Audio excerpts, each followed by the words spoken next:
ऐसा नहीं है कि कुंभ के प्रांगण में सिर्फ वही आते हैं जो सीनियर सिटीजन्स हो। यहाँ पर देखिए एक तस्वीर, युवा कैसे बिल्कुल भारतीय परिधान में सज करके और आध्यात्म की तरफ आगे बढ़ रहे हैं। हम बात करेंगे, कहाँ से हैं? मैं जबलपुर से हूँ। आप कहाँ से हैं? भोपाल से। और इस उम्र में आध्यात्म की तरफ रुचि जी, कैसे? बस आदिगुरु शंकराचार्य जी की कृपा है, उन्हीं के पढ़ रहे हैं, अद्वैत वेदांत के बारे में पढ़ रहे हैं। आप बताइए, अध्यात्म की तरफ रुचि इस उम्र में, आप स्टूडेंट होंगे? जी नहीं, मैं पास आउट हूँ। पर मध्य प्रदेश सरकार द्वारा एक बहुत ही अच्छी चीज़ की शुरुआत की गई, जिसको आचार्य सांस्कृतिक एकता न्यास का नाम दिया गया है। तो इनके द्वारा हर साल अद्वैत यूथ कैंप करवाए जाते हैं, जिसमें हमने लास्ट ईयर 10 कैंप्स किए। उसके पहले 8 कैंप्स हुए थे और इस साल हम 20 कैंप्स करने जा रहे हैं। तो उसमें जो बच्चे, उसमें उसमें रजिस्ट्रेशंस होते हैं, उसमें टोटल हम ऑल इंडिया सेलेक्ट करके 50 लोगों को वो लेके जाते हैं। जो एक 10 डेज़ का यूथ रिट्रीट कैंप होता है, उसमें हमें अद्वैत वेदांत की शिक्षा दी जाती है, जिसमें हमें तत्वबोध, आत्मबोध और भज गोविंदम जैसे वो सिखाए जाते हैं। उसके साथ साथ हमें भगवद गीता और इसके ऊपर उनके ऊपर भी ज्ञान दिया जाता है। अभी तक कितने शिवदूत बन गए होंगे आप जैसे? 850। वाह। तो आप स्टूडेंट हैं जी और अध्यात्म की तरफ रुचि? जी बिल्कुल, इसीलिए मैंने ये कैंप अटेंड किया था। आप बताइए, अध्यात्म की तरफ रुचि कैसे? नमस्ते। चाइल्डहुड से मतलब वो संस्कार था घर में, तो मैंने वही कंटिन्यू किया। तो और भी जानना चाहती हूँ इसके बारे में। तो ये बहुत ज़रूरी है हमारे for self development and for oneness for the world. Kumbh में खास तौर पर क्या सोच कर आई? कुंभ में क्या सोच कर आई? कहा जाता है कि आचार्य शंकराचार्य जी ने ये इस मेले को इन्होंने परिकल्पन करके शुरू किए थे।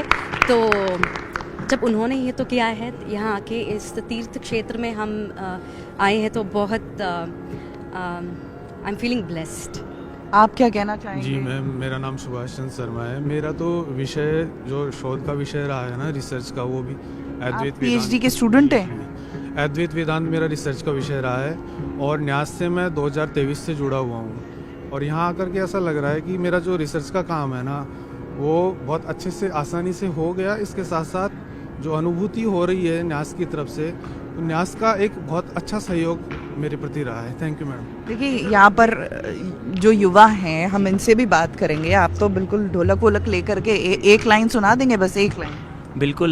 नमस्कार, मैं तेज प्रताप चौबे और पेशे से मैं तो वकील हूँ, लेकिन अध्यात्म के प्रति और इस आचार्य शंकर संस्कृति एकता न्यास के द्वारा युवाओं के लिए जो प्रकल्प चलाया जा रहा है, संपूर्ण भारतवर्ष से हर कैंप में 50 युवाओं का सिलेक्शन किया जाता है और उनके लिए आत्मबोध, तत्वबोध और आदिगुरु शंकराचार्य जी के द्वारा लिखित जो ग्रंथ। अपनी कहानी बताइए कि आप कैसे जुड़े, क्या प्रभावित किया आपको? जी, मैं स्वयं पेशे से, एक हमारा मंदिर है, वहाँ पे मैं पूजन करता हूँ और आचार्य संस्कृति एकता न्यास द्वारा हमारे लिए यह सौभाग्य और हम ब्लेस्ड हैं कि हम युवाओं के लिए यह प्रकल्प चलाया जा रहा है संपूर्ण रूप से, और ये पूरा डेडिकेटेड सिर्फ युवाओं के लिए ही है। तो मैं आचार्य संस्कृति शंकर एकता न्यास और आदिगुरु शंकराचार्य की परंपरा को जो आगे बढ़ा रहे हैं संपूर्ण न्यास के लिए और मध्य प्रदेश प्रशासन के लिए बहुत धन्यवाद देना चाहते हैं। आपसे एक लाइन सुनकर ही जाएंगे, आप जरा सुनाइए। जी जी, हमारे साथ पट्टू के वो गाएंगे और मैं 1 मिनट जरा सुना दीजिए।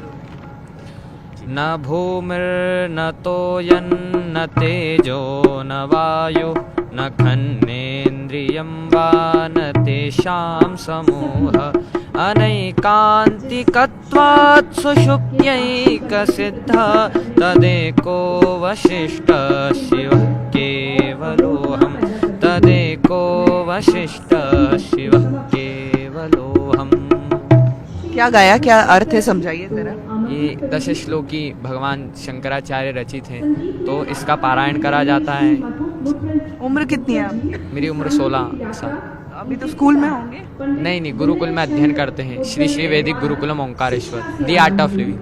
तो आध्यात्म की तरफ रुचि अभी इस उम्र से? हाँ, ये तो हमारा धर्म कर्म कर्तव्य है, इसकी निष्ठा पूर्ण से ये कर्तव्य को निभाना पड़ता है। हमारे मध्य में श्री श्री रविशंकर जी के आश्रम से यह बटुक यहाँ पर उपस्थित है। वेद पाठी है, सभी छोटे छोटे यहाँ पर 7 साल की वर्ष से लेकर 22 और 24 वर्ष के ब्राह्मण यहाँ पर उपस्थित हैं। इनके द्वारा रेगुलर यहाँ पर वेदांत का पाठ किया जाता है, पूजन किया जाता है और हम सभी शंकर दूतों के माध्यम से यहाँ पर रोज शंकर संगीत और हर कार्यक्रम के प्रारंभ में भगवान श्री शंकराचार्य जी के द्वारा रचित जो भाष्य है उनका पारायण यहाँ पर किया जाता है। तो बिल्कुल आध्यात्म की तरफ बढ़ने की कोई उम्र नहीं होती है। वीडियो जर्नलिस्ट कमल देव सिंह के साथ आशिका सिंह, न्यूज़ 18 इंडिया, कुंभ।